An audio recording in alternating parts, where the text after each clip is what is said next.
أجزم جزما قاطعا أن هذه القناعة ستتحقق. واحد، محمد السادس سيخرج من المولد بلا حمص. احفظوه الرجال، احفظوا هذا الكلام واحفظوا هذا للأيام وللتاريخ وستذكرون ما أقول لكم.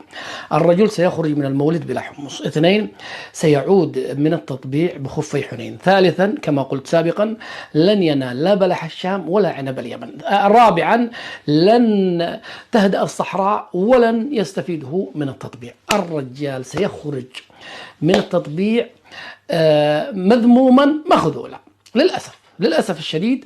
وهذا الكلام واقع وهذا الكلام حقيقة يعرفها كل الناس، أنه كل المطبعين العرب لا يستفيدون من التطبيع.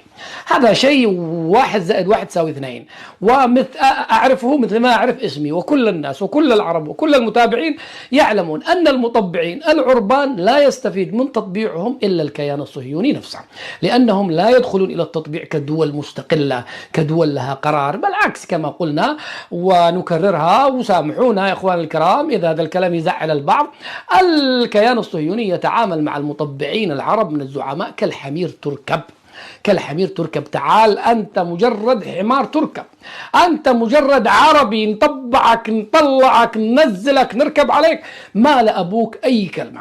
هذا الذي أنا مقتنع به، أنه كل المطبعين سيخرجون من التطبيع، وكما حدث مع مصر سابقا 40 سنة 40 سنة ما استفادت مصر أبدا أبدا أبدا من التطبيع، بينما استفادت الكيان الصهيوني، حموا إسرائيل، ضربوا حماس من رفح واستفادوا فائدة كبيرة جدا جدا جدا. هذا الكلام ما عاد ينبغي أنه نزايد عليه أو نكذب عليه. حتى أنتم الذي تحبوا الملك، والله أن ملككم سيأتي اليوم يا أهل المغرب الذي يقول أنه أكل يوم أكل الثور الأبيض.